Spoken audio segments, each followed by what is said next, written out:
శాస్త్రి స్మయోకి స్వాగతం. నా వీడియో నచ్చినట్లయితే లైక్ చేయండి, అలాగే నా ఛానల్ని సబ్స్క్రైబ్ చేసుకుని సపోర్ట్ చేయండి.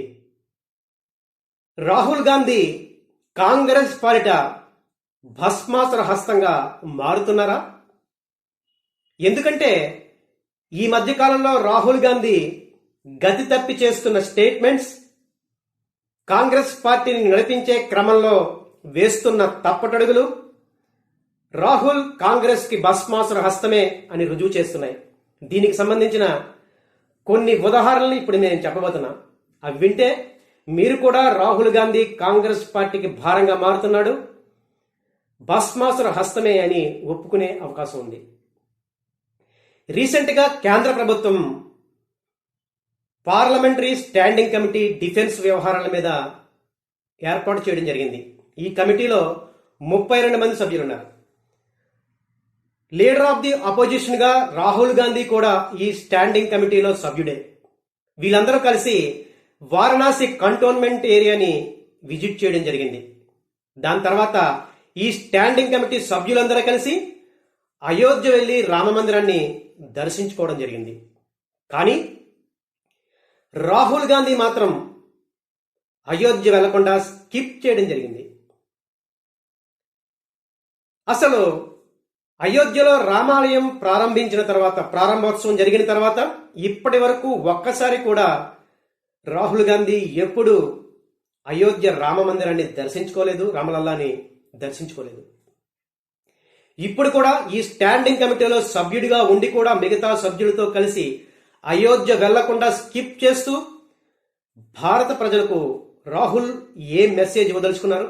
ఎందుకంటే అయోధ్య రామాలయం హిందువులకు సంబంధించిన పుణ్యక్షేత్రమే కాదు, మొత్తం భారతీయ సమాజానికి, భారతీయ సంస్కృతి వారసత్వాలకి ఒక ప్రతీక. అలాంటి అయోధ్య రామాలయాన్ని మైనారిటీ రాజకీయాల పేరుతో రాహుల్ గాంధీ స్కిప్ చేస్తూ విజిట్ చేయకుండా మెజారిటీ ప్రజల్ని కాంగ్రెస్ పార్టీకి దూరం చేస్తున్నారు. సో ఈ రకంగా అయోధ్యను విజిట్ చేయకుండా స్కిప్ చేసి రాహుల్ గాంధీ కాంగ్రెస్ పాలిట భస్మాసుర హస్తంగా మారారు. ఇది ఒక ఉదాహరణ మాత్రమే కాదు, మరొక ఉదాహరణ కూడా రాహుల్ గాంధీ చేసిన నిర్వాకం కాంగ్రెస్ పాలిట మనకి తెలుసుకోవాలి.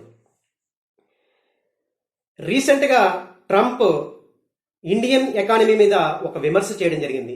Indian economy is dead economy అంటూ ట్రంప్ విమర్శ చేశాడు.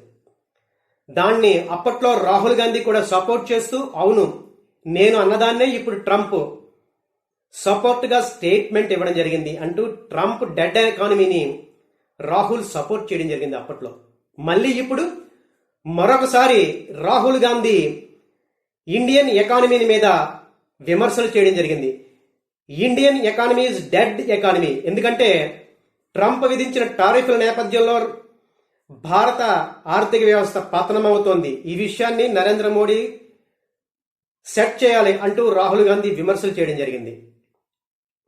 అసలు రాహుల్ గాంధీ ప్రపంచ ఆర్థిక సంస్థలు చేస్తున్న ప్రొజెక్షన్స్ కానీ, రిపోర్ట్స్ కానీ చదవట్లేదా? అసలు తెలుసుకోవటం లేదా? ఎందుకంటే రీసెంట్గా IMF, ఇంటర్నేషనల్ మానిటరీ ఫండ్, భారత ఆర్థిక వ్యవస్థ మీద ఒక ప్రొజెక్షన్ చేయడం జరిగింది. Indian economy growth rate 25-26 financial year గాను 6.6గా ఉంటుందని IMF అంచనా వేయడం జరిగింది. అయితే ఇప్పుడు భారతదేశంలో ఈ టారిఫ్ల ప్రభావం ఆర్థిక వ్యవస్థ మీద పడకుండా ఆర్థిక వ్యవస్థ ఎంతో బలంగా మారుతోందంటూ, సో ఇండియా గ్రోత్ రేట్ 25-26కి 7.3గా ఉండబోతుందంటూ IMF తన ప్రొజెక్షన్ ని సవరించుకుంది. దానికి కారణం ఆర్థిక వ్యవస్థ చాలా బలంగా ఉండడమే అని IMF చెప్పింది. అలాగే వరల్డ్ బ్యాంక్ కూడా ఇండియన్ ఎకానమీ మీద ఒక ప్రొజెక్షన్ ని చేయడం జరిగింది. వరల్డ్ బ్యాంక్ ప్రకారం India growth rate 25-26 financial year లో 6.3గా ఉంటుందని మొదట్లో అంచనా వేయడం జరిగింది. అయితే ఇప్పుడు వాళ్ళ అంచనాని సవరించుకుంటూ India growth rate 25-26 financial year లో 7.2గా ఉండబోతోందంటూ వరల్డ్ బ్యాంక్ చెప్పడం జరిగింది. దానికి కారణాలు చెప్తూ ట్రంప్ టారిఫ్లు అలాగే ప్రపంచ ఆర్థిక వ్యవస్థలో వస్తున్న అనేక పరిణామాలని భారత ఆర్థిక వ్యవస్థ సమర్థవంతంగా తట్టుకుంటుందని, దానివల్లే ఈ రకంగా గ్రోత్ రేట్ 7.2గా ఉండబోతోందంటూ వరల్డ్ బ్యాంక్ చెప్పడం జరిగింది. అంతేకాకుండా రిజర్వ్ బ్యాంక్ ఆఫ్ ఇండియా చెప్తున్నట్లు భారతదేశంలో ఇన్ఫ్లేషన్ రేట్ ద్రవ్యోల్బణం 4%కి లోపులోనే ఉండే అవకాశం ఉందని, ఆ రకంగానే భారతదేశంలో ఆర్థిక వ్యవస్థ పరిస్థితులు కనిపిస్తున్నాయని, ఇది ఒక రకంగా భారత ఆర్థిక వ్యవస్థ స్ట్రాంగ్గా ఉంది అనడానికి నిదర్శనమని వరల్డ్ బ్యాంక్ చెప్పడం జరిగింది. వరల్డ్ బ్యాంక్ చెప్తూ 2028 నాటికి భారత ఆర్థిక వ్యవస్థ ప్రపంచ ఆర్థిక వ్యవస్థలో 3వ పెద్ద ఆర్థిక వ్యవస్థగా మారబోతోందని ప్రొజెక్ట్ చేయడం జరిగింది. అమెరికా, చైనాల తర్వాత భారతదేశం 3వ ఆర్థిక వ్యవస్థగా 5 ట్రిలియన్ ఎకానమీగా మారబోతోందని వరల్డ్ బ్యాంక్ చెబుతోంది. ఈ రకంగా ఒక పక్క వరల్డ్ బ్యాంక్, IMFలు భారత ఆర్థిక వ్యవస్థ స్ట్రాంగ్ గా ఉంది, బాగా పనిచేస్తుందని చెప్తూ ఉంటే, రాహుల్ గాంధీ మాత్రం ఈ రకంగా డెడ్ ఎకానమీ అంటూ విమర్శలు చేస్తున్నారు. భారత ప్రజలు ముఖ్యంగా మిడిల్ క్లాస్ ఇప్పుడు పాజిటివ్ యాటిట్యూడ్తో ఉన్నారు. కాంగ్రెస్, రాహుల్ గాంధీ ఈ రకంగా నెగిటివ్ యాటిట్యూడ్తో డెడ్ ఎకానమీ అంటే కాంగ్రెస్ పార్టీ పతనాన్ని మిడిల్ క్లాస్ తప్పనిసరిగా యాక్సెప్ట్ చేస్తారు. రాహుల్ గాంధీ ఇప్పుడు కాంగ్రెస్ పార్టీ పాలిట భస్మాసుర హస్తం అని మిడిల్ క్లాసే రుజువు చేస్తారు మరొకసారి. ఇలా రాహుల్ గాంధీ అనేక నిర్ణయాలతో కాంగ్రెస్ పార్టీని తనంత తానే పతనం దిశగా వెళ్లేలా ప్రయత్నాలు చేస్తూనే ఉన్నారు. కాంగ్రెస్ పార్టీలో గతంలో అనేక మంది నాయకులు ఉండేవారు. ముఖ్యంగా అస్సాం ముఖ్యమంత్రి హిమంత్ బిశ్వ శర్మ, అలాగే జ్యోతిరాదిత్య సింధియా, జితిన్ ప్రసాద్, వీళ్ళందరూ ఒకప్పుడు కాంగ్రెస్ పార్టీలో రాహుల్ గాంధీ కింద పనిచేసిన నాయకులే. వీళ్ళందరూ గొప్ప నాయకులు. అయితే కాంగ్రెస్ పార్టీ రాహుల్ గాంధీ వ్యవహార శైలి నచ్చగా వీళ్ళందరూ కాంగ్రెస్ పార్టీని వదిలి బీజేపీలో చేరారు.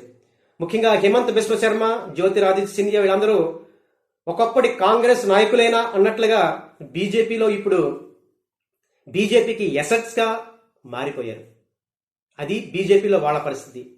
ఇలా కాంగ్రెస్ పార్టీ రాహుల్ గాంధీ నేతృత్వంలో అనేక మంది గొప్ప నాయకుల్ని వన్ బై వన్ చేజార్చుకుంటుంది. ఇప్పుడు ఆ లిస్టులో కేరళకు సంబంధించిన శశి థరూర్ చేరబోతున్నారు.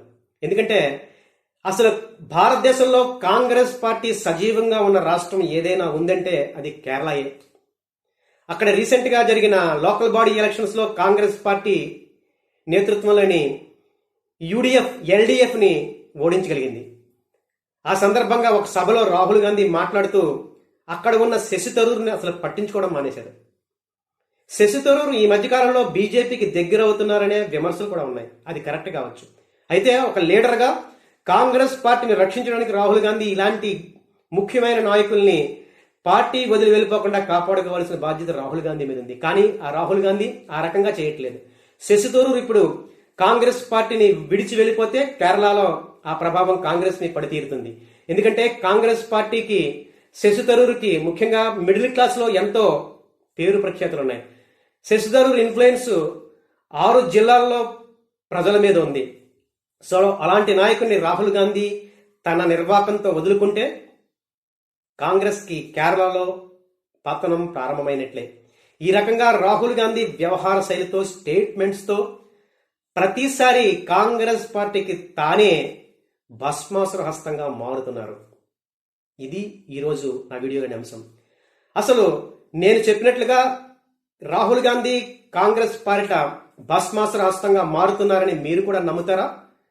ఈ స్టేట్మెంట్ సపోర్ట్గా మీరు కూడా తప్పనిసరిగా మీ అభిప్రాయాల్ని కామెంట్స్లో తెలియజేయండి. సో ఇది ఈరోజు కాంగ్రెస్ రాహుల్ గాంధీ భస్మాసుర హస్తం ఎపిసోడ్. Thank you.